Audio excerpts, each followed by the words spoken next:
Hello, and welcome to another episode of the Retire in BC podcast. I'm your host, Ben, and I'm joined by my co-host, Arnold. Arnold, how's it going today? It's going okay. It's kind of funny. We're talking about retirement planning or retirement visions today, and it feels to me like I'm doing the opposite. Uh, I don't know if our listeners know.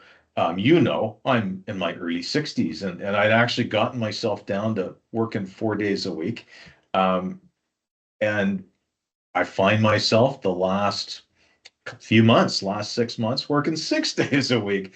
Now, I mean, it's because we embarked on a big initiative here in the office. It's my own doing, but it made me realize, you can have this retirement roadmap, but that doesn't mean there aren't going to be detours along the way. Bit of a learning lesson for me, maybe a learning lesson for our listeners.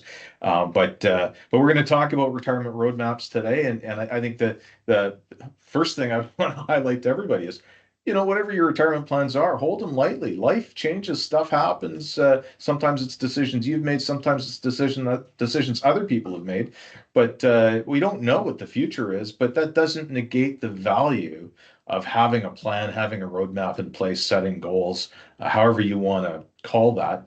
Um, they're important to do, and they help us to get where we want to go. But anyhow, yeah, you asked me how I'm doing. I'm doing okay, but I'm getting a little bit tired Yeah, for sure. Well, you've been working a lot lately. No, I believe it, for sure. And that's actually a really good point too that you just made about sort of not having too strict of a view sort of on what things are going to be like. Things change all the time, and I actually highlight that in quite some depth every single time I go through an actual retirement plan with someone, and our projections and what the cash flow is going to look like moving forward is that there are tons of assumptions that go into this, not only in terms of what financial markets are going to do and sort of what return you're going to get, but also in your own behavior.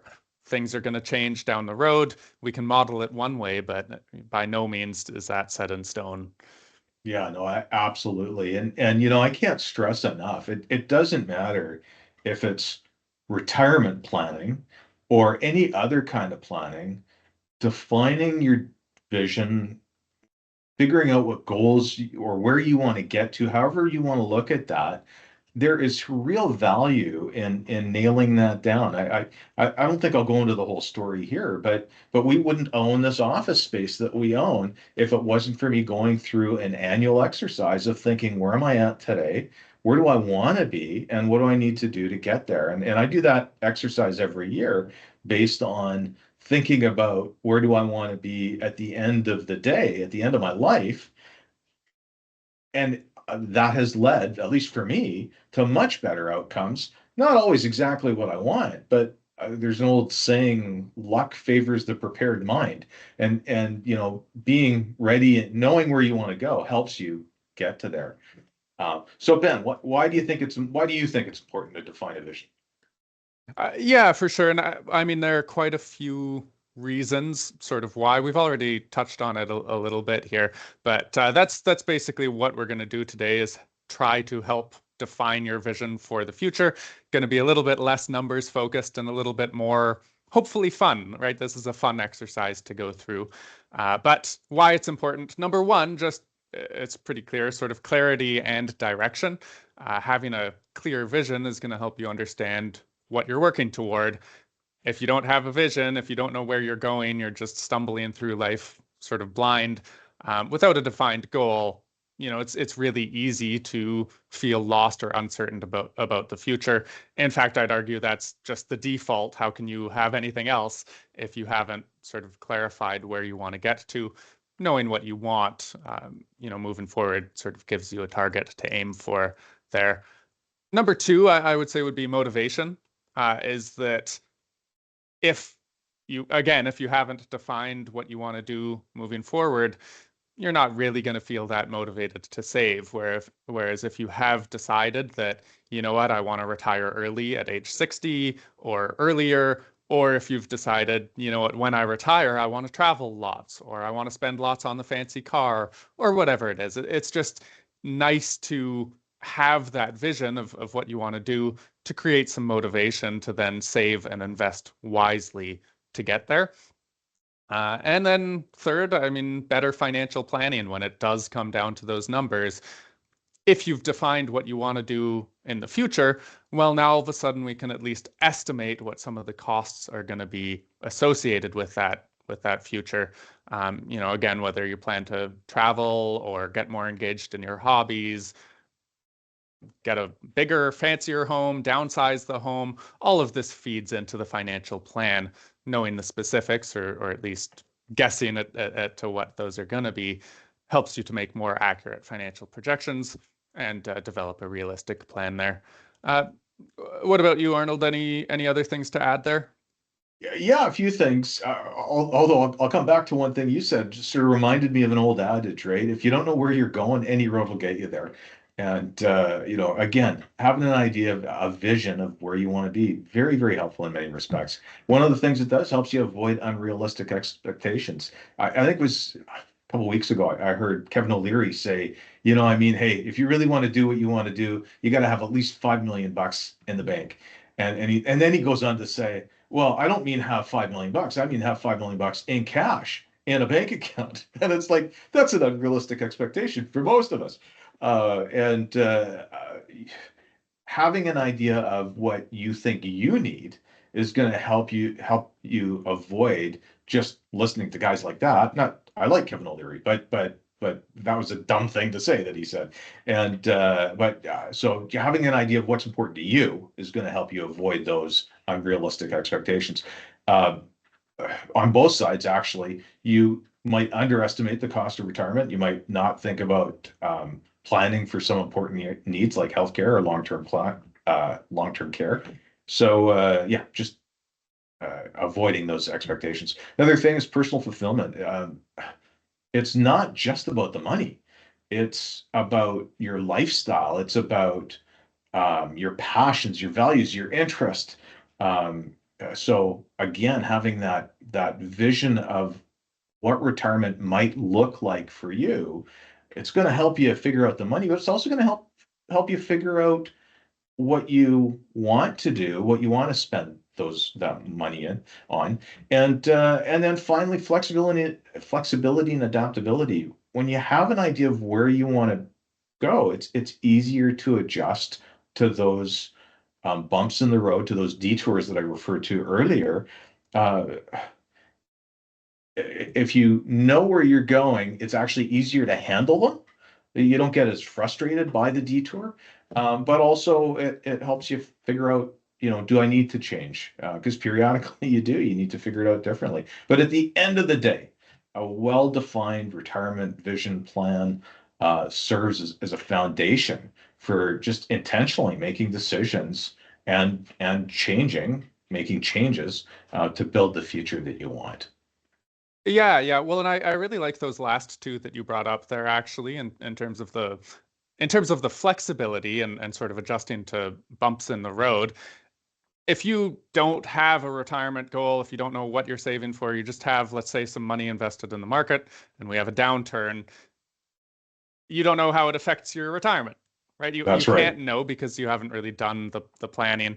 Whereas if you have done that, and if we have a retirement plan laid out, and we can look and say, okay, well, how much has this thrown off course, if at all? Do we need to make some adjustments, whether it's on the saving now side or whether it's on what things are going to look like in retirement?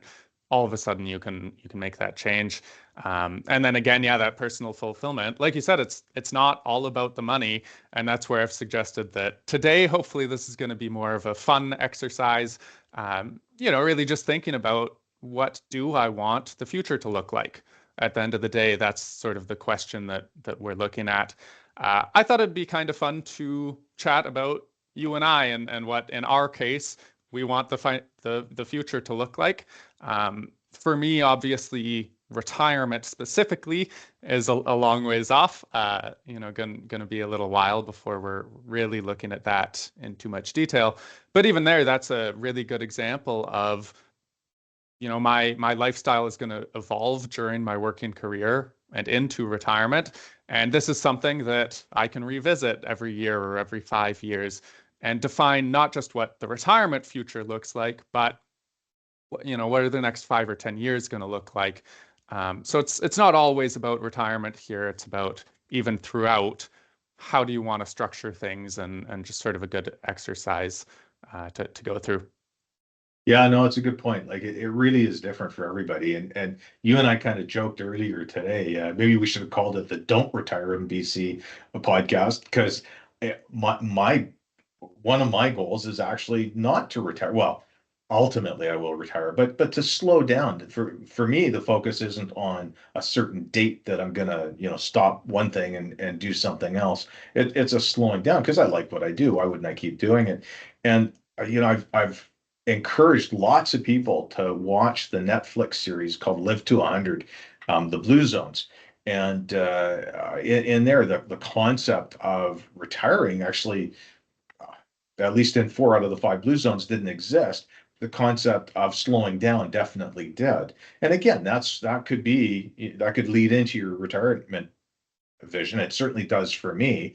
For me, it's a matter of the work life slowing down while the other life increases, because I enjoy what I do and I get fulfillment. But in addition to that, I want to travel a lot, and that costs a lot of money. I want to, there's some charitable work I like to do. I'm involved in, on the board of a national charity. Like to help them out. And those are all things that, yeah, for me, they lead into my retirement dreams and goals. Yeah, and so we're going to start chatting about some of those things in terms of what key areas do you want to look at when we're talking about sort of defining what you want the future to look like. I think this actually would be a fun exercise to do with a partner. If you have a friend or a spouse, or if we're your financial advisor, chat about it with us. But really, just make it kind of fun and light, and sort of go through some of those things. What I'd suggest is actually you start writing down a list basically of how you'd like to spend your time in an ideal world. So considering things like, do you want to travel? Like Arnold just said. If so, how frequently? Where do you want to go? Are these expensive trips, or is it more, are you backpacking and keeping things on the cheap? Things like that. What do you want your family time to look like? Do you have kids or grandkids you want to spend more time with?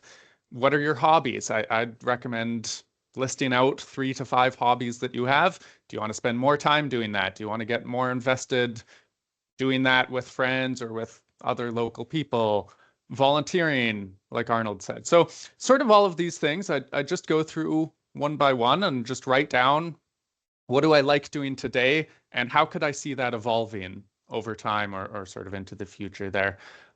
Really good way to sort of see that, and see, you have what you think you want to do or what you think you will do, and then you have what you actually do. So I sort of like to ask too, on a long weekend where you have absolutely nothing in the calendar, what do you do with your time? So maybe that's actually a good one for you, Arnold. If you had nothing in the calendar, it's a long weekend, it's Friday. Right now you're busy, you're working 6 days a week, but suppose that's not true. What does that look like for you? Yeah, no, yeah, I was thinking that just as you were talking about that. It's like I don't have any long weekends right now, but for a little while there, for quite some time, every weekend was a long weekend for me. And so yeah, no, very good question. For me personally, it depends. Some days I'll hop on a motorcycle and tour around. Actually, head out of the city for a couple of days. Other times I'll go skiing. Sometimes I do just laze around and read a book. But I like to hang around with friends and just chat and visit. I know you like playing games a lot. I'm not as into that, but yeah, for me it's pretty varied. Sometimes it's spending time doing helping groups out.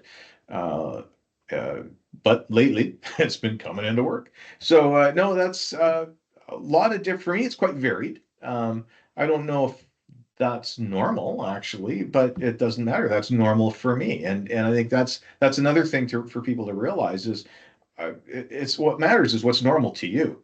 What matters is what you do, and that's what you want to focus on. What about you, Ben? Yeah, and I mean, for me too, similar, I think, in that we're both very active people and have varied hobbies, right? It's quite a few things, but yeah, I mean, for me, I think I'm a pretty social person, so usually it's going to end up being hanging out with friends, whether it is, just going out for coffee with a few people or a drink or eating out or going to a party or some kind of event. This weekend coming up, not a long weekend, but I'm going on a little trip up to Big White. We're going to be doing some snowboarding, so things like that. Pretty varied. And that in and of itself kind of brings up a good point, I think, is that suppose I did retire early at age 55 and I still just really wanted to hang out with my friends all day. Well, what if they're still working? Right? That Right. raises a Yeah. Good potential point. conflict, and Yeah. that's one of the reasons that we're bringing this up now. And how do you see your ideal life fitting in down the road? Something you brought up too, makes a good point. And in your case, you're quite busy, but you mentioned once in a while you like to laze around for the day. For the people who might laze around the whole weekend or every weekend, maybe just pause for a second. You might get bored in retirement, and that might be cause to not retire, as Arnold said. Maybe not fully. Maybe you want to still work part-time to maintain some of that social life. Or maybe you do pick up a hobby and something to fill up that time. But it's You know just, that's actually a really good point, Ben, because I remember having one client who did retire at about 55, and for a couple of years, I don't want to give too many details away because he may be listening to this podcast, but for a couple of years there, um, he helped out friends and family doing stuff, but he got bored of it, right? Like there wasn't anything to do, and so he ended up taking on a full-on second career, a power job similar to what he had before, not the same, but similar, and spent another decade working. Not because he needed the money, he didn't, but it's that fulfillment that's really important, right? But it's not just lifestyle. You also need to think about whether, what your new location is going to be, if you're going to stay put, if you're going to move. Certainly, I've seen a bunch of clients over actually, especially since COVID, but a bunch of clients not having planned to downsize, but end up downsizing. And often that puts a bit of money in your pocket. It's not something you necessarily need to plan on, but it's a good idea to think about whether you might do that, or whether you'll need to upsize if you're going to move closer to family and they're in an expensive city. Who knows, right? yeah. And I mean, in terms of the downsizing thing, usually my approach is to assume you're not going to assume you're going to stay in the same house, but exactly raise that possibility. What if you want to? A lot of people don't want to take care of the yard anymore. They don't need so much space after the kids have moved out. Yeah, that's They've, me. yeah, Both yeah, counts. yeah, there you go. There you go. Perfect. And so, yeah, it just makes sense. And if that's something you're pretty confident you're going to want to do, well, then we can sort of implement that into the retirement plan and take a look there. Um, but yeah, other than that, sort of exactly, do you want to downsize? Do you want to move closer to family? And do you want to, again, like we talked about, fully retire? Do you want to semi-retire and still work part-time? Or do you want to turn one of your hobbies potentially into a passion project? Maybe you even could earn some income there if you need to. Although I have heard anecdotally that sort of kills the hobby for a lot of people as soon as you turn it into a money-making thing. So just things to think about, what you want to look that way. Um, Other than that, I mean, we've already kind of touched on what does the long weekend look like for you? Another spin on that is just kind of asking, what does a perfect day in retirement look like to you? If you were going to do this 5 days in a row, 15 days in a row, 30 days in a row, what does that look like? Is it getting up early to work out, or is it sleeping in? Is it traveling around? Is it meeting up with friends, sort of things like that?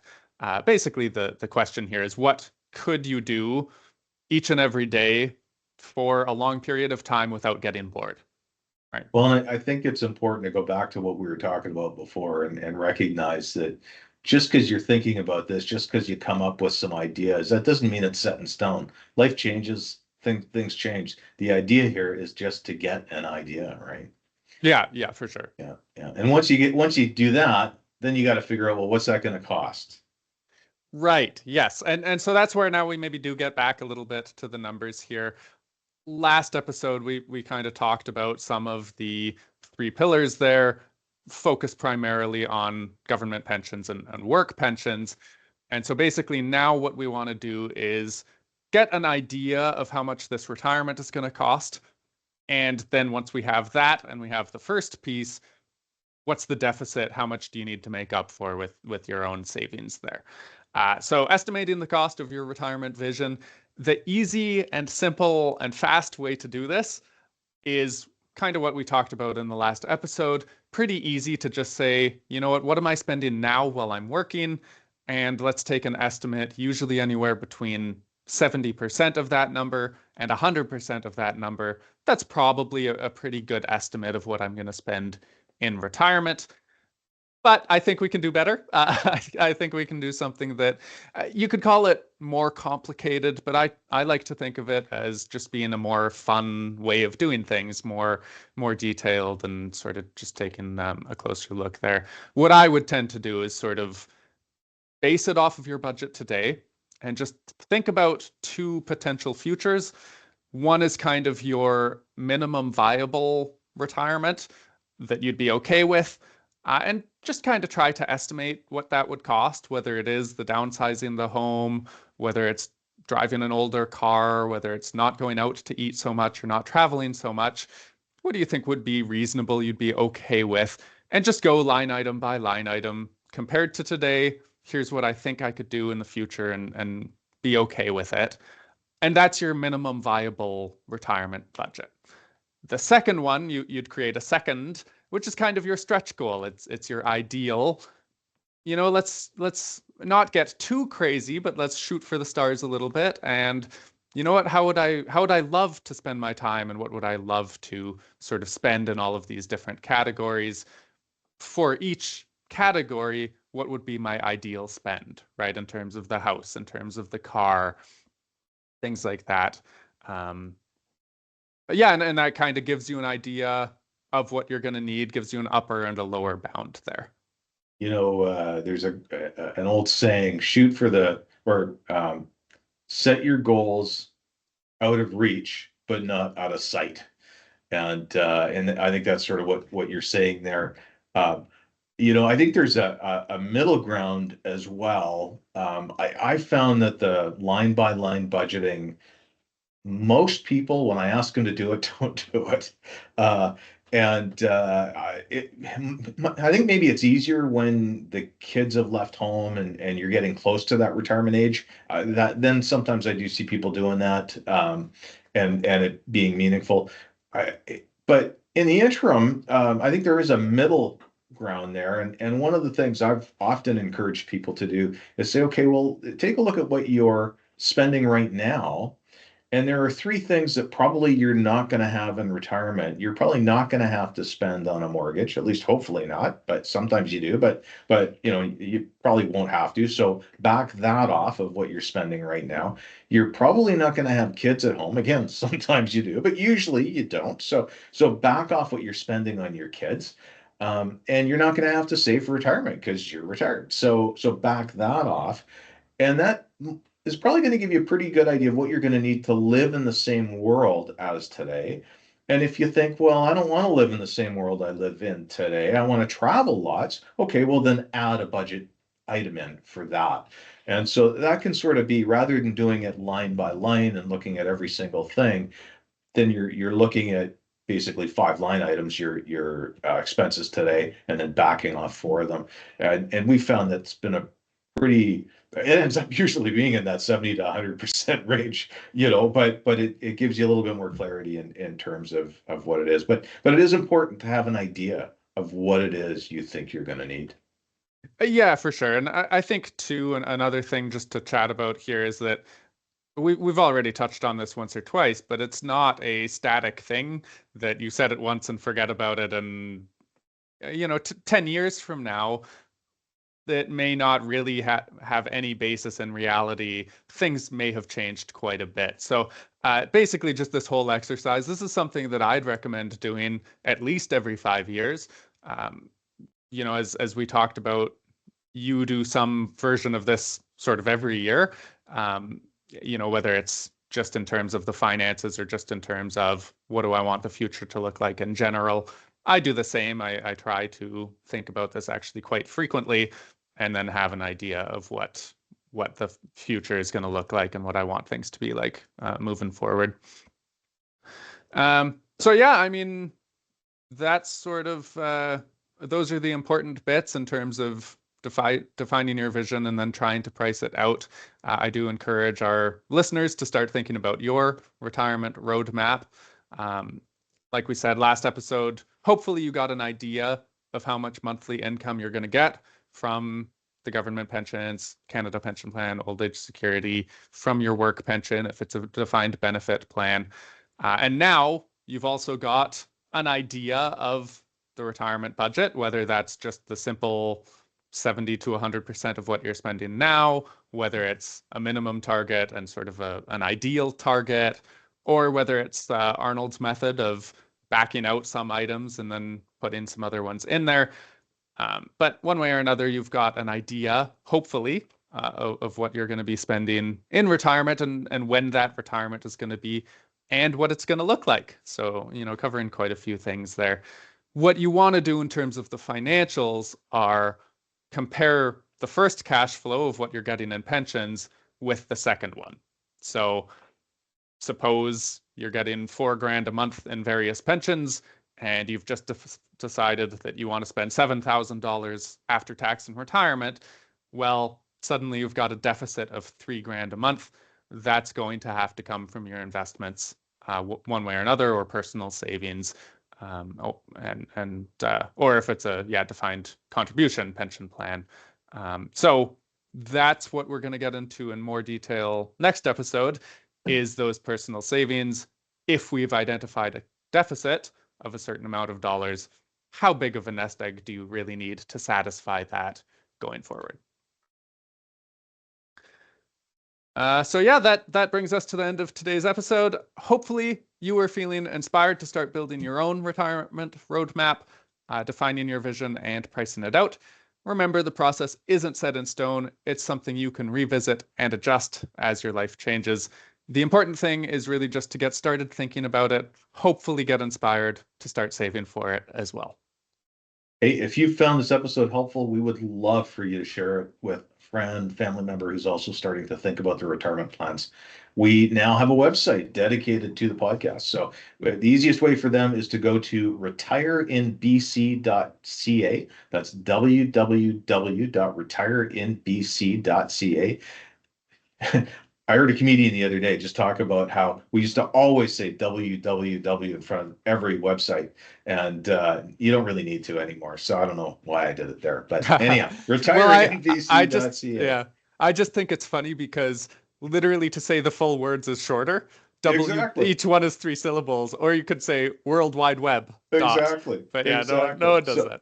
So head over to retireinbc.ca, join our mailing list right there, and you'll be notified whenever any new episodes drop. Yeah, thank you so much for tuning in. We will see you all next time. Bye. Bye.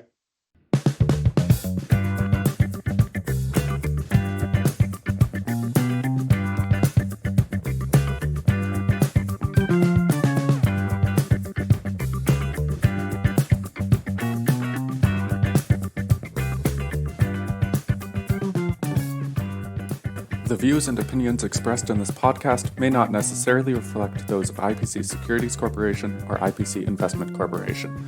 The information provided is for informational and entertainment purposes only and should not be construed as financial, legal, or tax advice. The hosts and creators of this podcast assume no liability for actions taken based on the content discussed.